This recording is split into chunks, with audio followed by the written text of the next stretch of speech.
السلام عليكم ورحمة الله وبركاته.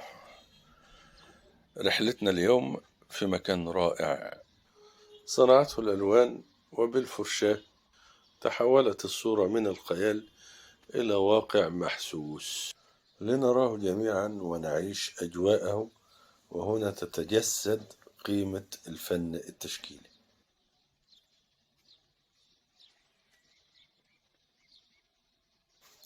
شاليه على البحر، وحمام سباحة بإطلالة رائعة، وبعض التفاصيل حول هذه العناصر.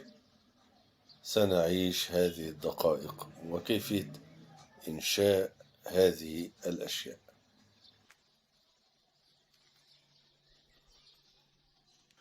الآن بنرسم الأشجار والنباتات خلف هذا الشاليه في الناحية الأخرى، وظهرت أطرافها من الأعلى، وتنشأ بهذه الطريقة. التنوع النباتي، أجزاء من الشجر وأجزاء من النخيل، وباللون الزيتي وبدرجات مختلفة، درجات فاتحة ودرجات غامقة. أنشأنا هذا المنظر وهذه النباتات وأطراف النباتات. المكان اللي بنرسمه ده على مرتفع عالي على الجبل، وده الجميل في هذا المنظر. بننشئ الجبل الآن، بننتهي من العناصر الأبعد، وعلى الجبل ده هتكون بعض النباتات ونخلة هتنشأ بشكل رائع، ولكن بعد إنشاء القطع الجبلية دي أولا بلون بني فاتح. وضعنا اللون المبدئي ونضع بعض الظلال في بعض الأماكن، وحالا بإذن الله هنضع بلون بني فاتح. هنرسم بعض التفاصيل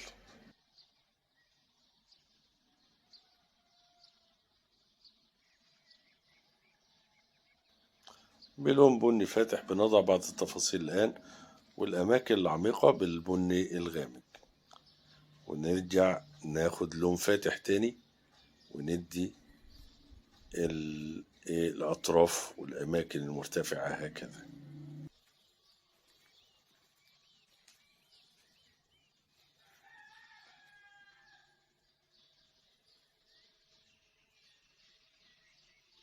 وهنا أيضا بقية القطع الجبلية تحت حمام السباحة اللي معانا، منحدرة انحدار حاد بلون بدون ملامح.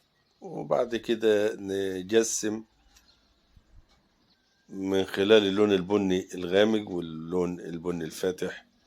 تابع معايا ولاحظ.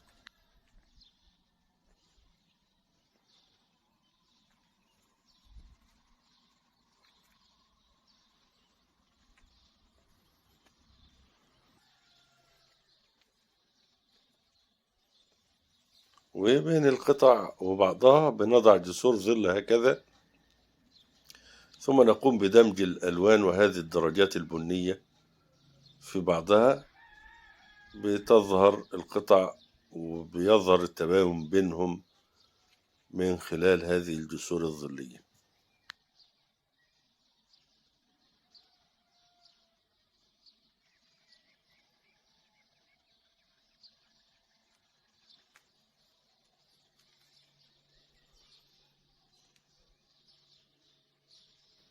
وهنا نخلة بعد المبنى اللي معانا.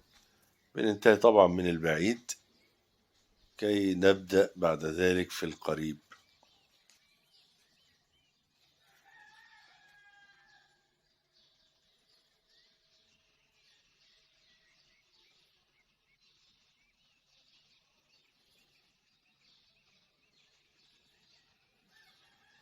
وكعادتنا بنضع بالنسبة للنباتات بنضع اللون الداكن أو اللون الغامق، وبعد ذلك بالأطراف باللون الفاتح الأخضر الفاتح. بندي ضربات بتظهر معانا النباتات بشكل سريع. وتابع رسم هذه النخلة كيف تنشأ، وكيف نقوم برسم الجريد هنا وهنا بهذه الطريقة، وبألوان يعني درجات متقاربة تحدث معاك أضواء وظلال الأوراق، وبيحدث التباين بشكل رائع.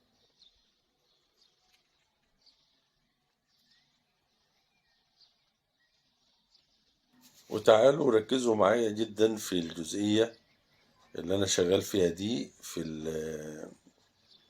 في المبنى أو الاستراحة أو الشاليه اللي معانا. شوف وتابع كيفية دمج الألوان.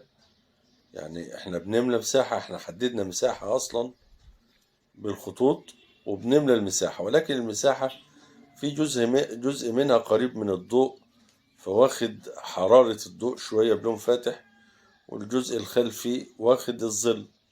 ادينا التدريج اللوني اللي احنا شايفينه ده. وشوف التدريج اللوني أيضا في مساحة السقف، أيضا فيها أضواء وظلال. تابع وشوف يعني كيفية دمج الألوان بهذا التدريج اللوني. طبعا المجسم اللي رسمناه اللي فوق ده لسه هنفتحه شوية من الطرف الشمال اللي هو قريب من الضوء، هنضيئه شوية.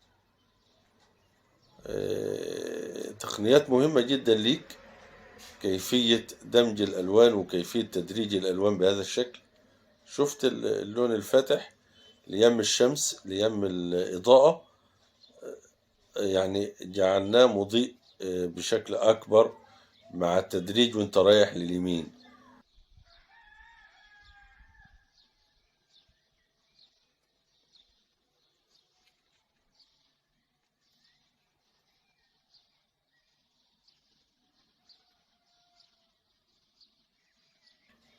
طبعا النقاط البيضاء اللي احنا المضيئة دي كأنها كشافات أو لمبات أو سبوتات.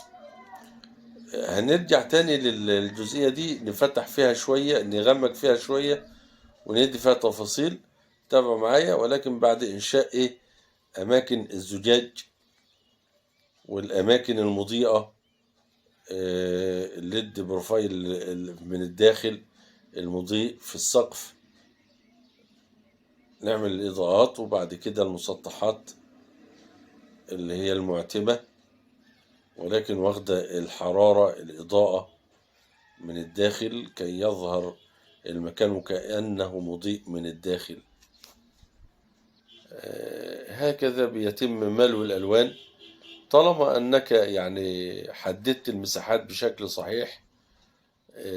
حشو الألوان بيكون سهل، هي صنعة، حشو الألوان صنعة، أما تحديد المساحات ويعني وإنشاء المنشآت دي بالخطوط بيتطلب يعني تقنيات منك كرسام، وده يعني أمر مهم جدا.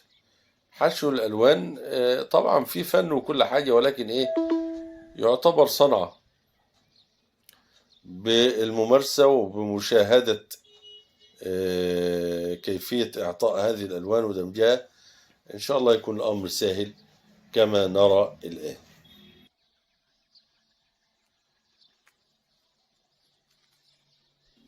ملاحظ طبعا الزجاج الداخلي خد اللون البارد شوية، بعكس الزجاج الخارجي واخد الإضاءة اللي فيها الحرارة واجه للشمس.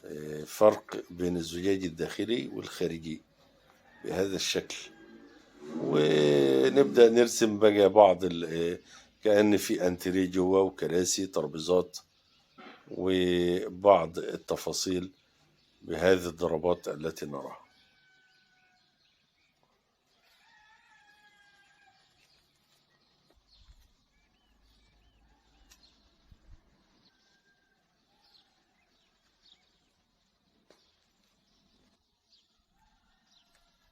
ولكن نراعي البعد، يعني نراعي البعد ازاي؟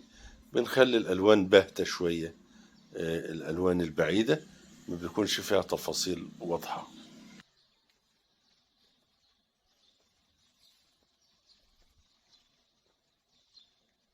وهنا المجسمات الداخلية.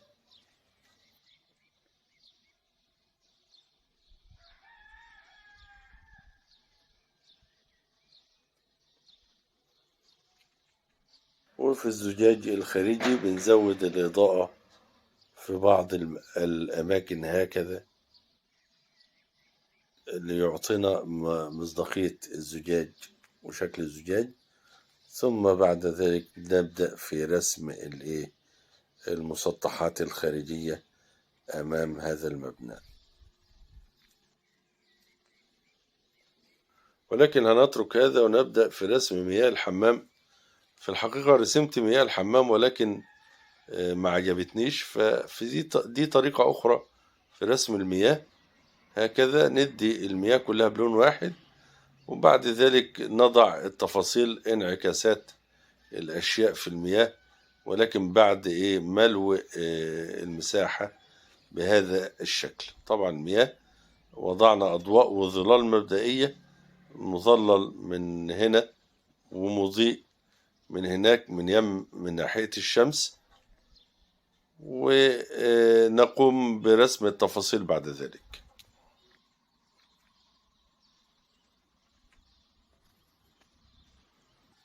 هنا مجسم جدار الحمام ظاهر تحت المياه بهذا الشكل. طبعا المياه بضربات الفرشة العرضية ولكن باتجاه محدد، اتجاه معين. كل الضربات هتكون في نفس الاتجاه، مع وضع أماكن مظللة. طبعا انعكاس الأشياء من في المياه بتغير لون المياه في بعض الأماكن.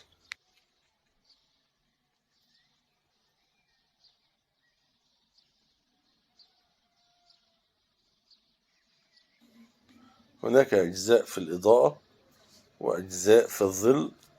الإضاءة بضربات اللون الفاتح ناحية الأجزاء المظللة، وبالظل ناحية الأجزاء المضيئة، فبيحدث هذا الانقسام الذي نراه وبهذه الضربات.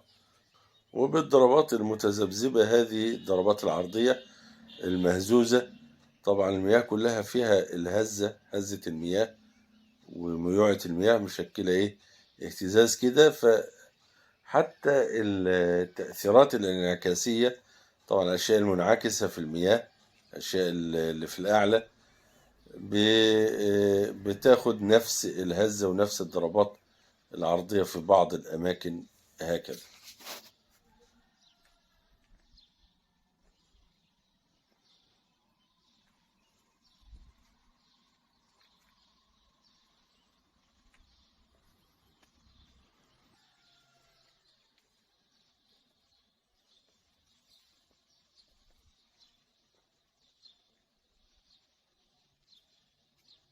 بعرض الفرشة ونصنع هزات المياه بهذا الشكل.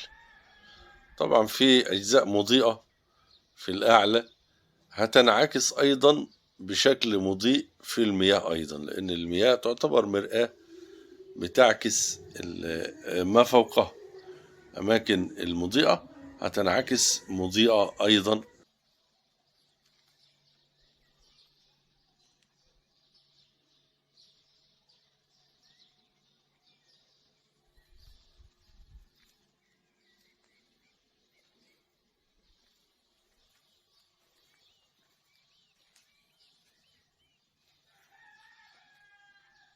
والأماكن الأكثر لمعان والأكثر إضاءة بتنعكس أيضا في المياه بشكل أكبر، إضاءة أكبر، انعكاسها في المياه بهذا الشكل.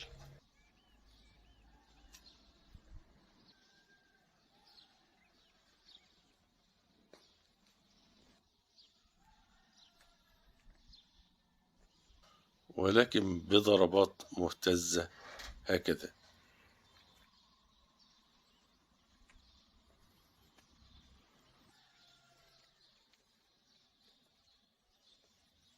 المكان ده هيكون فيه نباتات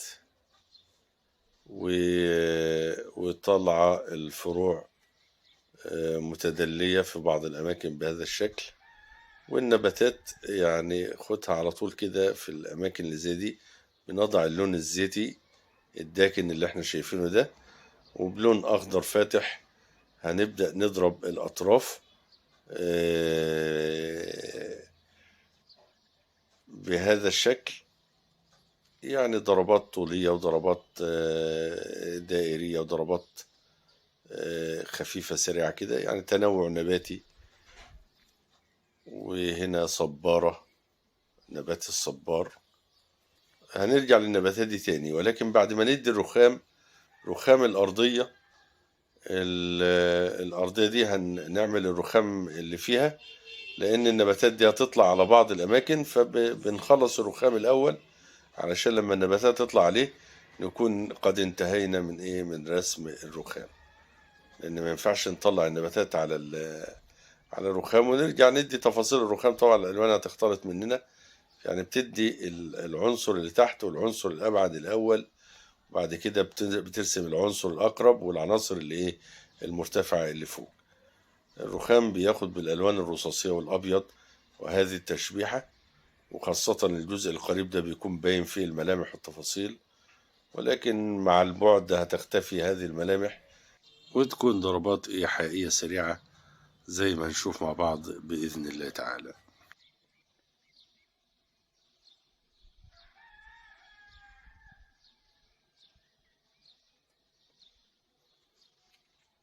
وهنا هندي ظل الشезлونجات والمقاعد دي، ندي الظل الأول قبل ما ندي تفاصيل هذه المقاعد.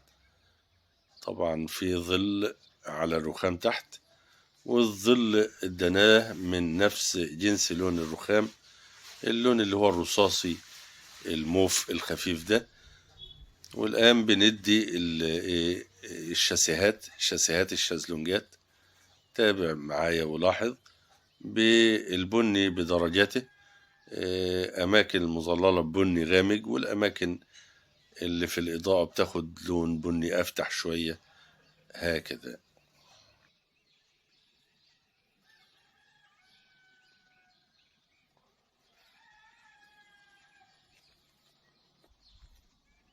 وطبعا كنت نسيت أضع الظل تحت الشезлونج نفسه في الأماكن المفتوحة اللي باينة معانا دي، لكن ما فيش مشاكل. وضعنا الظل مرة أخرى هكذا، ونبدأ نرسم تفاصيل الشезлونج.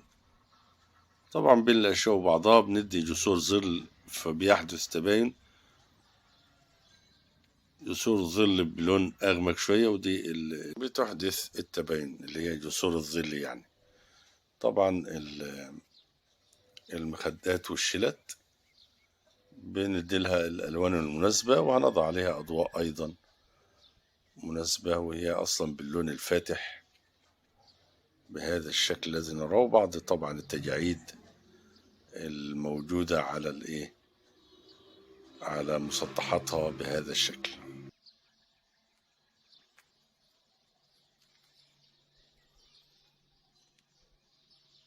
ودي المخدة طبعا بلون مبدئي، وندي لون أغمق شوية في جسر الظل، خط التقاء الأشياء ببعضها، وأفتح شوية في الأطراف العليا، ونوزع التدريج اللوني فيحدث التجسيم والتجسيد اللي احنا شايفينه ده. ونروح للنباتات، أكيد ألوانها جفت. نبدأ ندي اللون الأخضر الظاهر شوية، بدأ يظهر معانا بدون اختلاط. بعد ما جفت الألوان بهذا الشكل تظهر الكتل النباتية اللي احنا أسسنا لها مسبقا.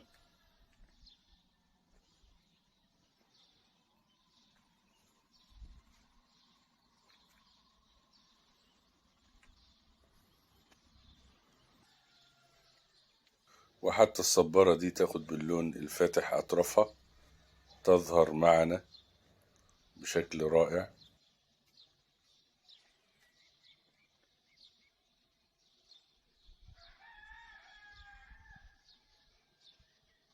وإضاءة هنا بدرجة أعلى شوية، تدريج ضوئي ودرجات كثيرة من اللون الواحد، بنطلع في الإضاءة شيئا فشيئا بهذا الشكل. ونرجع مرة أخرى بعد ذلك للرخام، ندي فيه بعض التشبيحات السريعة اللي هننهي بيها رحلة النهاردة. يا رب نكون استمتعنا واستفدنا. متابعيني الكرام، كل التحية والتقدير لكم. في الختام دعواتي للجميع بسعادة الدنيا والآخرة، وما تنسوش الإعجاب دعما لنا كي ينتشر الخير على أيديكم ونستمر في العطاء تشجيعا لنا. بارك الله فيكم، وعلى أمل لقاء بكم ومنظر جديد وأجواء جديدة ومعلومات جديدة في عالم الرسم والفن التشكيلي. لكم مني أطيب المنى وأسمى الدعوات، والسلام عليكم ورحمة الله تعالى وبركاته.